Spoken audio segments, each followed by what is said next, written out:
Ethan Carter had always known the value of a quiet refuge. A decorated military veteran turned city official, he had worked hard to secure a modest yet charming suburban home that offered both solace and a creative outlet. Nestled among manicured lawns and winding streets, his property was more than just a house. It was a carefully maintained retreat where he spent weekends restoring classic cars and evenings sipping coffee on his porch, watching the neighborhood come alive under the gentle glow of streetlights. Ethan's home was his pride and joy. From the weathered wooden beams of his front porch to the vibrant flower beds he tended to with a mix of passion and precision. Every detail was a testament to his hard work and commitment to a lifestyle of simplicity and order. However, in the same community, not everyone shared Ethan's appreciation for independence. Leading the Homeowners Association HOA was Karen the Enforcer Miller, a self-appointed guardian of suburban conformity and the undisputed queen of entitlement in the neighborhood. Karen was a figure of constant controversy, a sharp contrast to Ethan's warm, community-driven demeanor. With her meticulously styled hair, immaculate outfits, and an unwavering belief in the superiority of HOA rules, she presided over meetings with an iron fist and an air of smug superiority. Her mantra was simple: rules are rules, and no one is above them. Under her leadership, the HOA had evolved from a group meant to foster community spirit into a battalion of overzealous rule enforcers, armed with fines, warnings, and a determination to micromanage every aspect of neighborhood life. It was on an ordinary spring morning when the first confrontation unfolded. Ethan had just returned from a long day at work, ready to relax and perhaps fire up his vintage engine in the garage. As he walked down the front walkway, he was abruptly intercepted by Karen herself. Standing imposingly by his gate, arms folded and eyes narrowed, she demanded something he never expected. "Ethan, I need your gate keys. Your neighbor's shortcut is in violation of community guidelines. This is not optional." Ethan blinked in surprise. The request seemed preposterous. Not only was the neighbor's shortcut a benign path through a communal green space, but it also had never been flagged as a problem before. "Karen," he replied coolly, "my gate keys are personal property. I can't just hand them over because you've suddenly decided the path is a violation."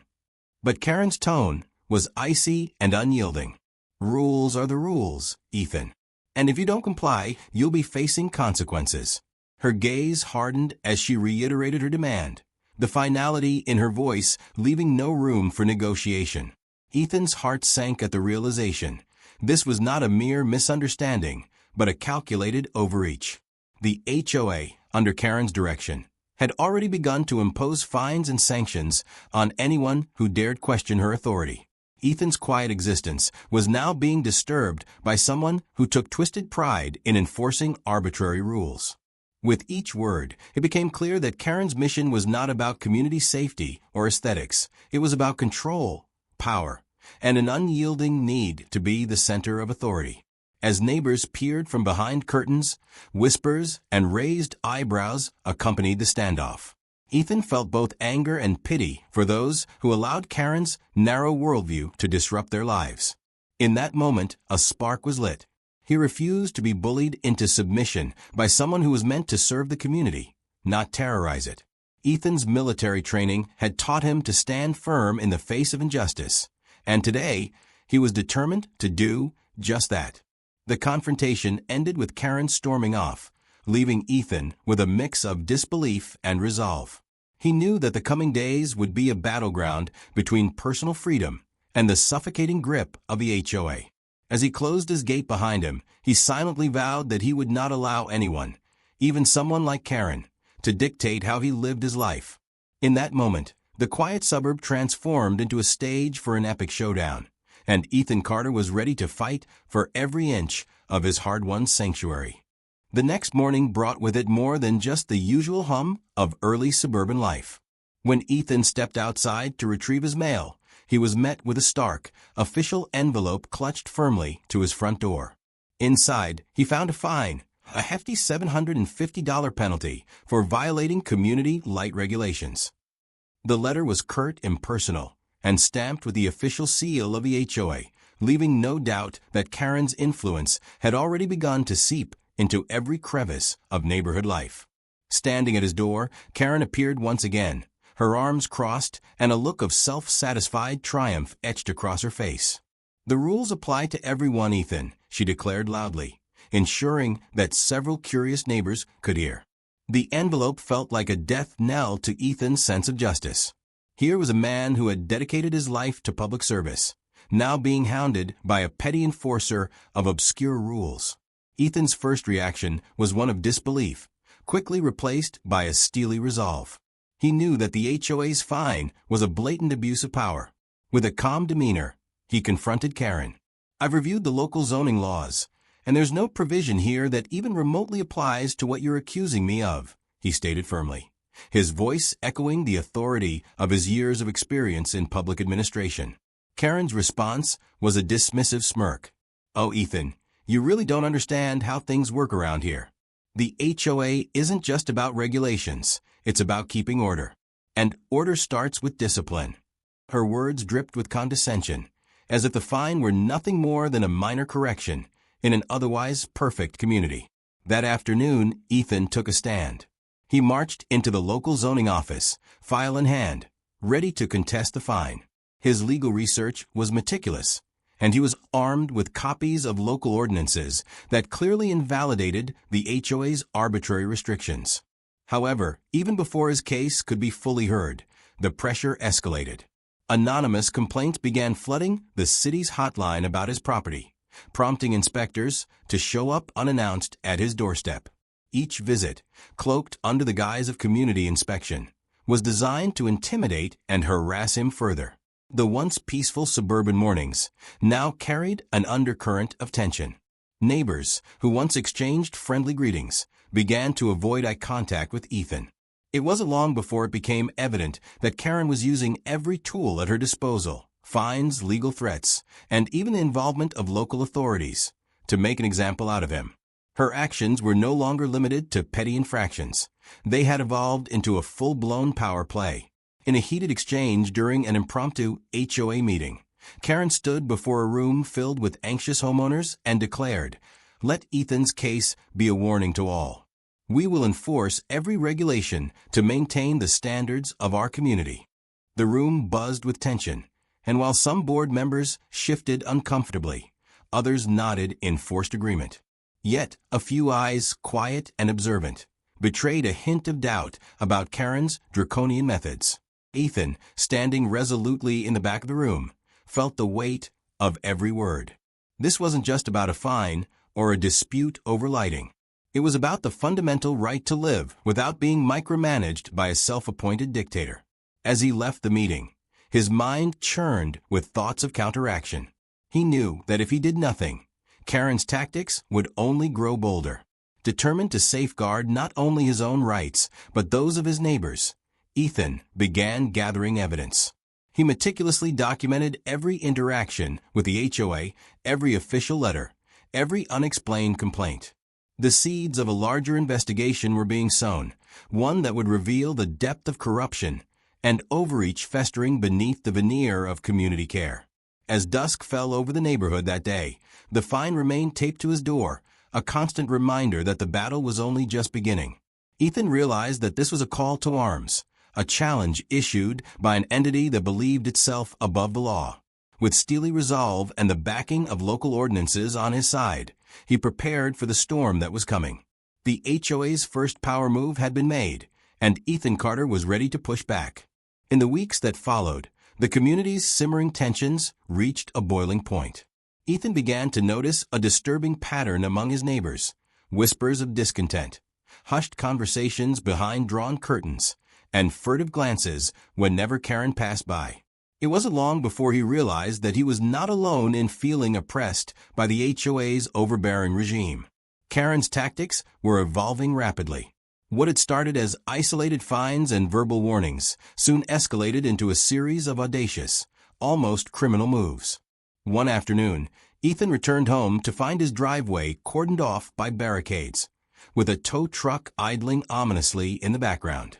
A note taped to his gate read, "Temporary closure for community safety improvements. Comply or face further action." It was an unmistakable threat, an act of intimidation disguised as a civic improvement project.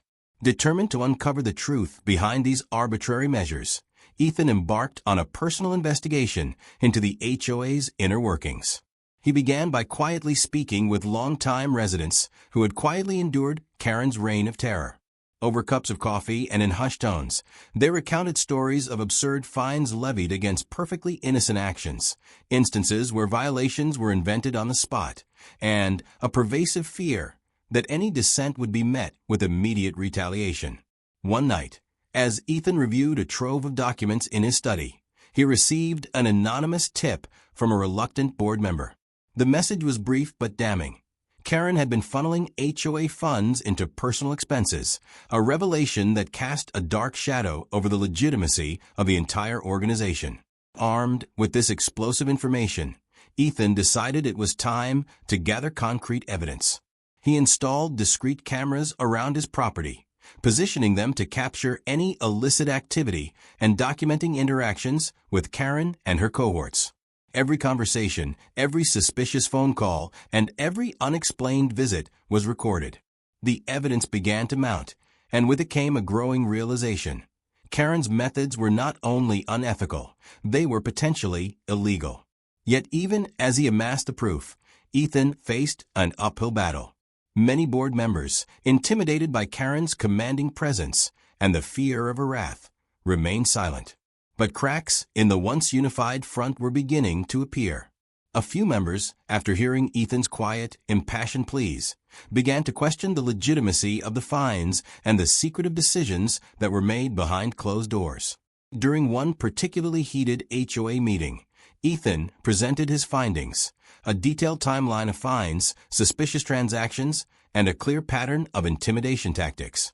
The room fell into a heavy silence as neighbors absorbed the damning evidence. "We are being bullied into submission by someone who's abusing the very power meant to protect us," he declared, his voice resolute. While Karen attempted to dismiss the allegations as misunderstandings, the damage was done. Doubt had taken root among the homeowners, and some began to openly criticize her autocratic behavior. Karen, ever the opportunist, retaliated with threats of eviction and property seizure, moves that were designed to create panic rather than solve any real problems. With every overreach, Ethan's determination grew. The battle had transformed from a single dispute over gate keys to a full-blown crusade against corruption and tyranny. In private, he coordinated with like-minded neighbors, strategizing on how best to confront the abuse of power. They organized community forums, shared legal resources, and prepared to take collective action against the HOA's invasive practices. As the conflict escalated, Ethan felt a growing sense of responsibility. He wasn't just fighting for his own rights anymore. He was standing up for an entire community that had been silenced by fear. The once peaceful suburb was now a war zone of ideologies, the uncompromising voice of freedom against the suffocating grip of bureaucratic overreach. And with every passing day, as more evidence was uncovered and more homeowners joined his cause, the inevitable showdown between Ethan and Karen loomed larger on the horizon. The tension in the neighborhood reached a fever pitch one early morning when Ethan awoke to a scene that bordered on the surreal. His once familiar driveway was now marred by deep, unsettling gouges. Heavy machinery had been at work overnight, ripping up the asphalt as though preparing for some grand construction project. A hastily scrawled sign was planted at the edge of his property, HOA expansion for community beautification. Yet Ethan knew better. This was yet another desperate maneuver by Karen to impose her will. Fueled by a mix of anger and determination, Ethan immediately documented the damage with photos and videos. He retraced every step of the work, noting the absence of any prior notification or permit. As he compiled his evidence, a plan began to take shape. It was time to turn the tables. At the next HOA meeting, Ethan walked armed not with the usual resignation, but with a resolute file of legal documents and irrefutable proof that the HOA had no jurisdiction over his property. The meeting room, filled with nervous homeowners, fell silent as Ethan began to speak. "This file," he announced, holding it high, contains official records, permits, and local zoning laws that prove these so-called improvements are nothing more than an unlawful invasion of our private property. Karen attempted to retort, her voice quavering slightly under the weight of the mounting evidence. These are necessary steps for community safety, she insisted, but her words rang hollow against the clarity of Ethan's presentation. One by one, board members exchanged uneasy glances. The facade of Karen's control was cracking. In a decisive moment of public confrontation, Ethan laid out every illegal move the HOA had committed.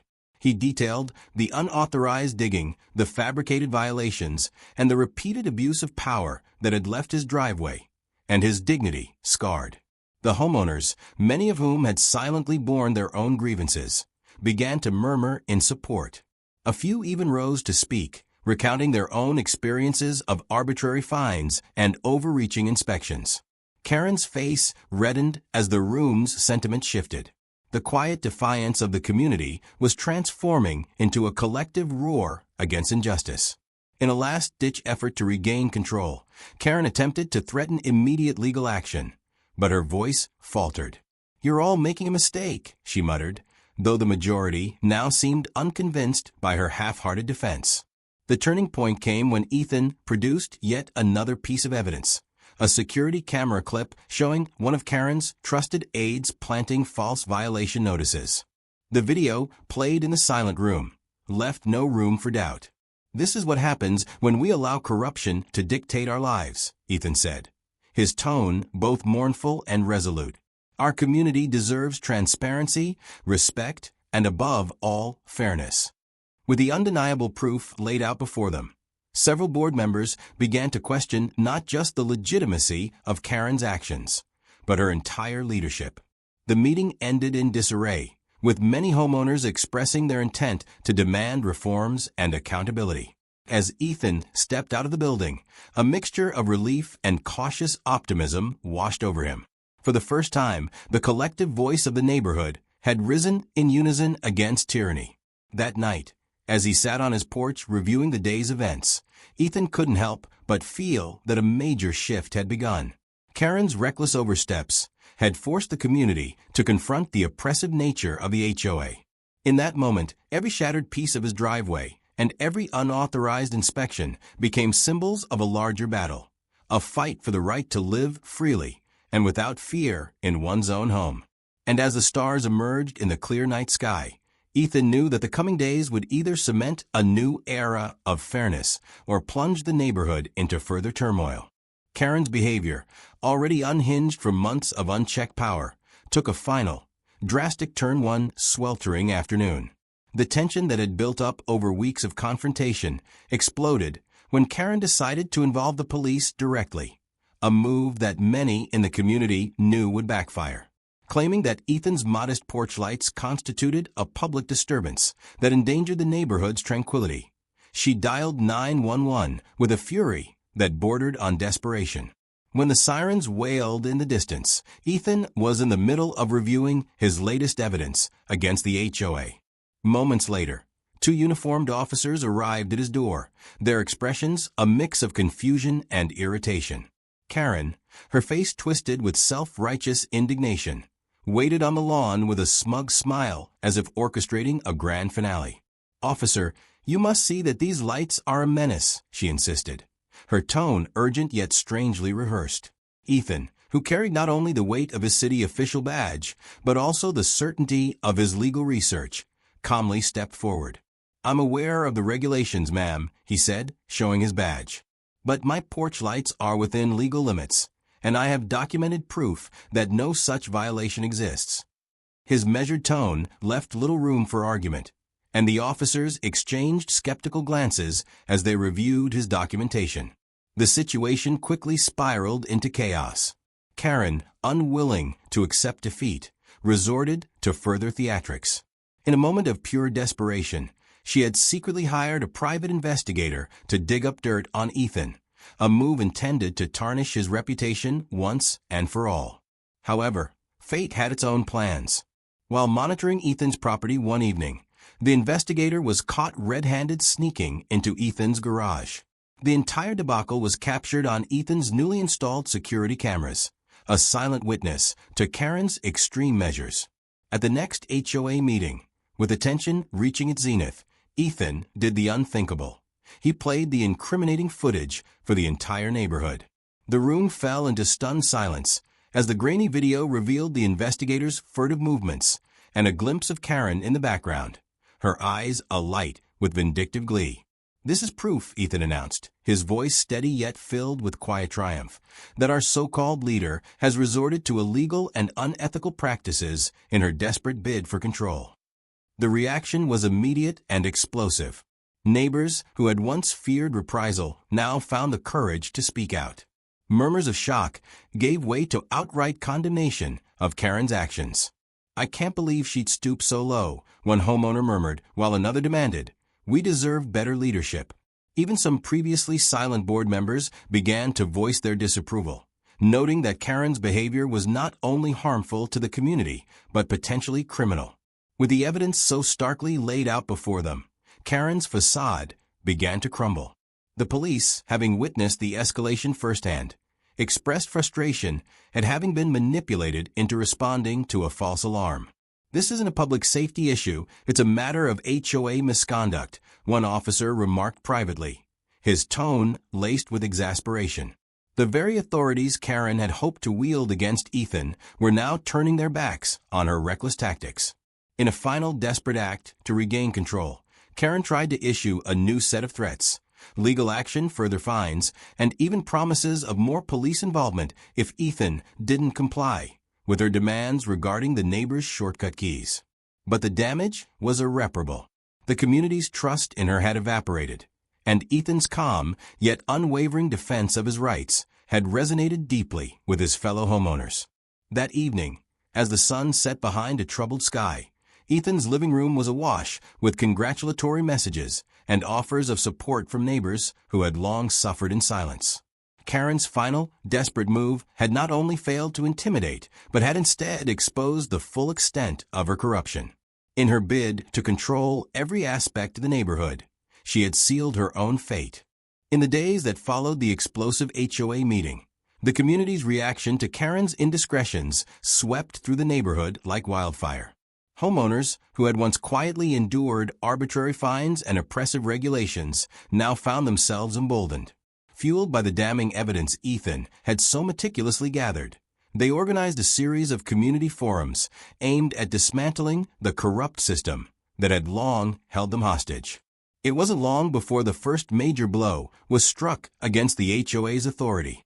A special meeting was convened, and under mounting pressure from a unified front of disgruntled residents, the board voted overwhelmingly to remove Karen from her position as HOA president. The vote was met with an outpouring of relief and jubilation from the community.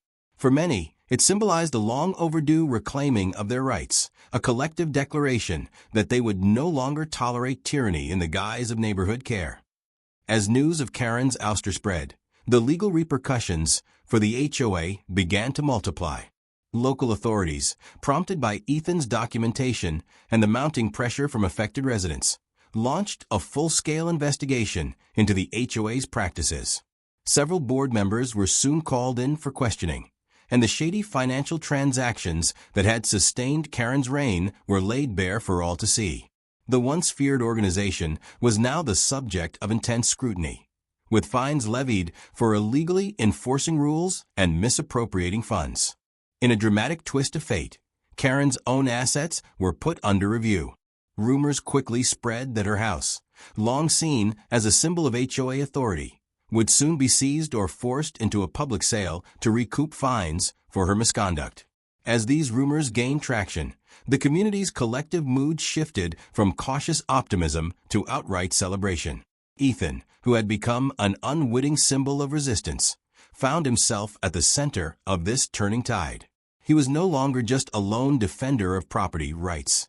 He had become the voice of a community demanding accountability and justice. In one particularly charged meeting, held in the community center on a brisk autumn evening, Ethan presented the final power move, a class action lawsuit against the HOA. Supported by dozens of neighbors and bolstered by his careful documentation, The lawsuit detailed every instance of abuse and overreach. The courtroom battle that followed was fierce, but the evidence was irrefutable. The state fined the HOA heavily, and several board members were ordered to repay funds that had been siphoned off under Karen's orders. As the legal repercussions took hold, Karen's former supporters began distancing themselves.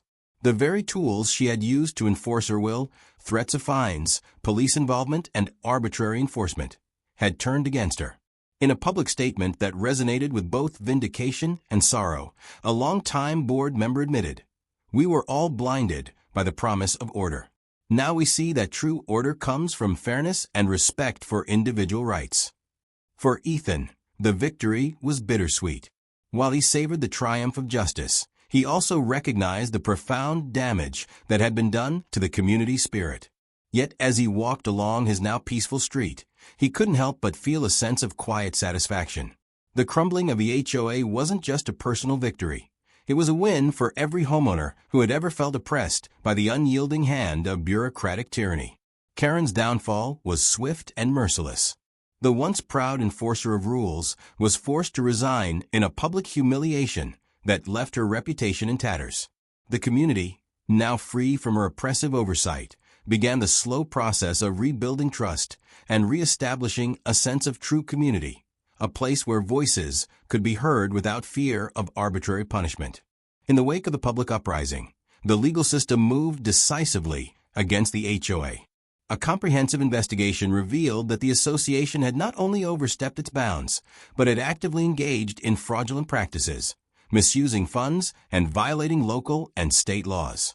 The court proceedings were a long and arduous process, but the evidence collected by Ethan and his neighbors was overwhelming. A series of lawsuits were filed, spearheaded by a class action suit representing the collective grievances of the community. The judge ruled in favor of the homeowners, imposing hefty fines on the HOA and mandating strict reforms. Several board members were indicted for their roles in the corruption, and the entire structure of the HOA was called into question. In one final power move, Ethan presented a settlement proposal that not only compensated affected homeowners, but also restructured the HOA into a transparent, democratically elected body. The fallout was swift. Public trust in the HOA dissolved almost overnight, and what remained of the organization was forced to disband. Local authorities promised increased oversight of similar associations in the future, ensuring that no other community would have to endure the kind of oppression that had defined Karen's tenure. As the legal and social repercussions rippled through the neighborhood, Karen's personal life began to unravel in a series of dramatic and humiliating twists. Once the undisputed queen of the HOA, she now found herself isolated and shamed by the very community she had sought to control. With her authority stripped away, every facet of her life was laid bare for public scrutiny. The local bank, alerted by the mounting fines and legal claims, repossessed her prize car, a status symbol that had long been a marker of her self-importance. Rumors spread that even her home was at risk, and it wasn't long before real estate listings began to surface. In a particularly bitter turn, her husband filed for divorce, citing irreconcilable differences and the toll that her relentless quest for control had taken on their lives. Public humiliation reached its peak when Karen was seen arguing at City Hall, desperately trying to negotiate lesser fines or some semblance of leniency. Her face, once the picture of stern authority, now bore the unmistakable marks of defeat and embarrassment. In a final twist of poetic justice, she accepted a job as an assistant property manager for another HOA, an ironic fate that left her with no choice but to follow the very rules she once so zealously enforced. Every public appearance, every whispered comment in the corridors of local government only deepened the irony of her situation. For a woman who had built her entire persona on the idea of enforcing strict community standards, being relegated to a subordinate role in another HOA was a crushing blow. Neighbors who had once trembled at her words now looked on with a mix of pity and satisfaction, knowing that the balance had finally been restored.